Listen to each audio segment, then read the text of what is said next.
क्या इस मानसून में आपके भी बाल बहुत ज़्यादा झड़ रहे हैं? आपको ऐसा लगता है कि अदर सीज़न से अगर मैं कंपेयर करूँ तो मेरा जून, जुलाई, अगस्त, नवंबर में बहुत ज़्यादा हेयर फॉल होता है।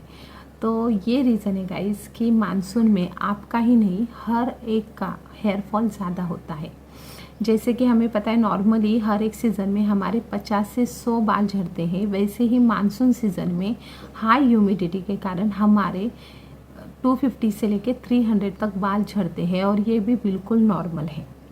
तो होता क्या है कि मानसून सीज़न में ज़्यादातर हमारा सर गीला हो जाता है जब हम बाहर आते जाते हैं तभी।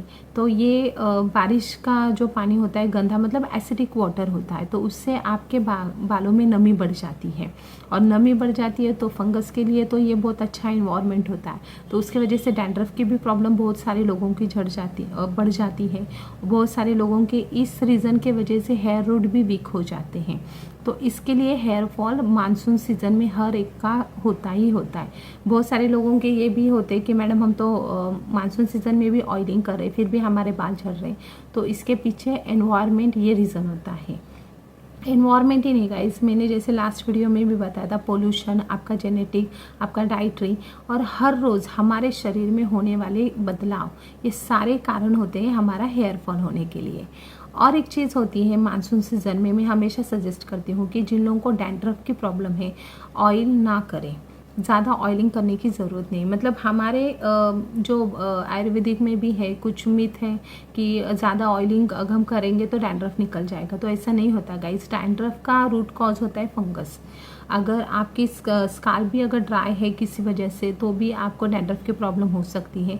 आप में अगर न्यूट्रिशनल डेफिशिएंसी है तो भी आपको डैंड्रफ की प्रॉब्लम हो सकती है। अगर आपको कोई स्किन डिसऑर्डर है तब भी आपको डैंड्रफ की प्रॉब्लम हो सकती है। और बारिश के सीज़न में कुछ लोगों की ये बहुत ज़्यादा प्रॉब्लम हो जाती है। तो आप माइल्ड शैम्पू यूज़ कर सकते हो जिससे आप हफ्ते में 3 से 4 बार भी बाल धो सकते हैं। और शैम्पू के बारे में बहुत सारे लोगों को ऐसा लगता है कि टीवी पे दिखाते ना anti hair fall dandruff shampoo है जिससे आपका डैंड्रफ निकल जाएगा, या फिर आप डेली यूज़ कर सकते हो। ड्राई शैम्पूज होते हैं, अलग अलग कैटेगरी में शैम्पूज आते हैं। तो गाइस मेरा तो सजेशन हमेशा ये रहता है कि आप माइल्ड शैम्पू जितना हो सके उतना यूज़ कीजिए जिसका pH 3.8 से लेके 5.5 के बीच हो, जो आपके बालों को अच्छी हेल्थ प्रदान करें। वर्ल्ड ट्राइकोलॉजी सोसाइटी के रिसर्च के अनुसार क्या होता है कि रेनी सीज़न में अगर हम लोग ज़्यादा कोई बालों के ऊपर केमिकल ट्रीटमेंट भी करवाते हैं तो उससे भी आपके बाल का हेयर फॉल मतलब बढ़ सकता है। तो ये भी अवॉइड करना बहुत ज़्यादा है। जैसे हेयर पंपिंग का भी बहुत आजकल ट्रेंड है, तो जो भी आप हेयर के ऊपर ट्रीटमेंट करवाना चाहते हैं तो मानसून सीज़न में ज़्यादा से ज़्यादा अवॉइड कीजिए। किसी और सीज़न में आप कर सकते हैं, लेकिन मैं तो हमेशा एडवाइस यही करती हूँ कि आपके बाल जैसे नेचुरल है वैसे ही रखिए। बहुत खूबसूरत बनाने के चक्कर में हम हमारे हेयर रूट्स को बहुत ही ज़्यादा क्या कर सकते हैं कि मतलब तनाव देते हैं, स्ट्रेस देते हैं, तो उसकी वजह से बाल झड़ना बहुत कॉमन बात हो जाती है। तो ये मत कीजिए प्लीज़। मानसून सीज़न में आप जब भी आते हैं बाहर से अगर भीगे हैं तो बाल एक अच्छे टॉवल से रूट तक साफ़ कीजिए। बहुत सारे लोग ये ड्रायर भी यूज़ करते हैं जिसमें बहुत ज़्यादा हीट होती है, तो हीट ज़्यादा बढ़ने की वजह से हमारा स्काल्प भी बहुत डैमेज हो जाता है और ड्राइनेस बढ़ता है। तो वो मत कीजिए, वो अवॉइड कीजिए। जितने नेचुरल तरीके से आप बाल सुखा सकते हैं उतना सुखाना ज़्यादा ज़रूरी है। और एक बात होती है कि जो हमारे बाल होते हैं ना, जो स्किन के अंदर 3 से 4 मिलीमीटर नीचे रहते हैं और उसमें सिबिशियस ग्लैंड भी हमारे हेयर रूट से अटैच रहती है। तो बहुत सारे लोगों को ये भी प्रॉब्लम होती है, मुझे खुद भी होती है कि रेनी सीज़न में बाल बहुत ऑयली हो जाते हैं। तो ये भी एक एनवायरमेंटल इफ़ेक्ट है। उसके लिए ज़्यादा टेंशन लेने की ज़रूरत नहीं कि मेरे बाल बहुत ऑयली क्यों हो रहे हैं। कुछ लोगों के तो पूरे सीज़न में बाल ऑयली रहते हैं, तो ऐसे बालों में आप ऑयल अगर आप लगाना चाहते हो तो 15 दिन में एक बार ऑयल लगाओ। वैसे तो ज़रूरत नहीं है ऐसे बालों को, आप शैम्पू ही सिर्फ कर सकते हैं, लेकिन हमारा ट्रेडिशन है कि हम ऑयल लगाते हैं। तो 15 दिन में अगर आप ऐसी स्थिति में अगर लगाते हो ऑयल तो भी चलेगा, कोई बात नहीं। और कुछ इम्पॉर्टेंट बातें मैं बताने वाली हूँ इस वीडियो में। जैसे लोग कहते हैं कि हेयर फॉल रुकने के लिए हमें विटामिन, प्रोटीन, मिनरल्स की मतलब मैक्रो न्यूट्रिएंट और माइक्रो न्यूट्रिएंट की क्या ज़रूरत होती है। तो जैसे हमें पता है कि हमारे बाल प्रोटीन से बने हैं, तो 90 to 95% हमें प्रोटीन लगता है हमारे बालों की ग्रोथ के लिए। और ये कैसे होता है कि हमारे ना सारे ऑर्गन एक टाइम में बन गए, जैसे मेरा हाथ एक टाइम में बन गया, मेरे कान एक टाइम में बन गए, लेकिन मेरे बाल रोज़ बनते, ये फैक्ट्री में रोज़ काम चालू है, तो रोज़ रॉ मटेरियल लगने वाला है, तो हमारे बालों को हमारे बाल रोज़ बढ़ते हैं। जैसे अभी ये नीचे के बाल आप मेरे देख रहे हैं, ये पुराने बाल है, शायद ये 2-3 साल पुराने बाल रहेंगे, और ऊपर का जो है ये रूट से जो आ रहे हैं वो नए बाल है। हमारे बालों का भी चक्र होता है, जो मैंने पिछले वीडियो में एक्सप्लेन किया था। और होता क्या है कि जब तीसरे चक्र में हम पहुँचते हैं, जिसे टेलोजन फेज कहते हैं या रेस्टिंग पीरियड भी कहा जाता है, उसमें हमारे जो पुराने बाल हैं वो मतलब खुद ही झड़ जाते हैं।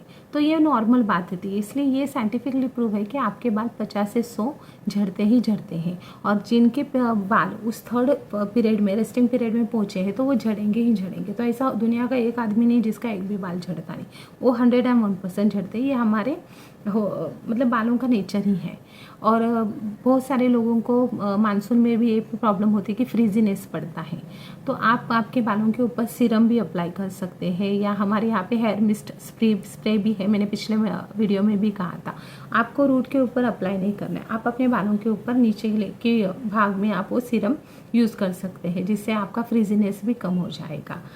और जैसे मैंने आपको बताया कि हमारे बालों को प्रोटीन की ज़रूरत ज़्यादा होती है, और बाल हमारे रोज़ बनते हैं, तो विटामिन्स की भी उसमें ज़्यादा ज़रूरत है। जैसे हमें पता है मैक्रो न्यूट्रिएंट मतलब हमारा प्रोटीन आ गया, हमारा फैट आ गया, कार्बोहाइड्रेट्स आ गए, ये तीनों की तो ज़रूरत है। लेकिन जो मैक्रो न्यूट्रिएंट है, जैसे आयरन है, सल्फ़र है, ये हेयर ग्रोथ के लिए बहुत ज़्यादा ज़रूरी होते हैं। हमारा बायोटीन है, B7 आता है, सारे विटामिन मतलब बी फैमिली के सारे विटामिन बहुत ज़्यादा ज़रूरी है। हमारा फॉलिक एसिड ज़रूरी है। तो ये सारे हमारा बालों को अंदर से फॉलिकल को मजबूत करने के लिए मदद करते हैं। और ये रॉ मटेरियल जब हमारे फैक्ट्री में चला जाता है, तब हमारे बाल उगना स्टार्ट हो जाते हैं। तो ये सारी चीज़ें बहुत ज़्यादा ज़रूरी है। तो इस मानसून सीज़न में आप बिल्कुल भी टेंशन मत लीजिए कि मेरा हेयर फॉल बढ़ गया है।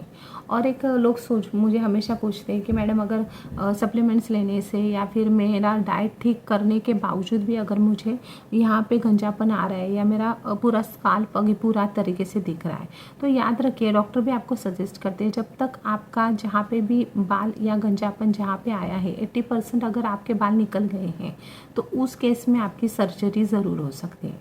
तो आप किसी भी डर्मेट से मिलकर इस सर्जरी के बारे में आप जानकारी ले सकते हैं। तो गाइज़, इस मानसून सीज़न में खाने पीने के ऊपर ध्यान दीजिए।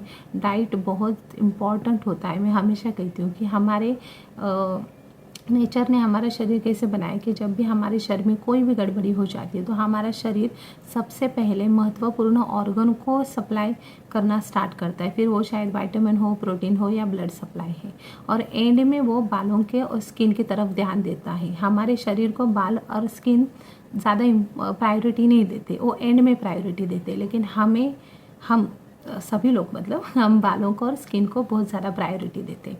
तो हमेशा याद रखिए, अंदर से आप बहुत स्वस्थ होना ज़रूरी है, तो उसके अच्छे परिणाम आपको एंड में बालों के ऊपर और स्किन के ऊपर दिखाई देते हैं।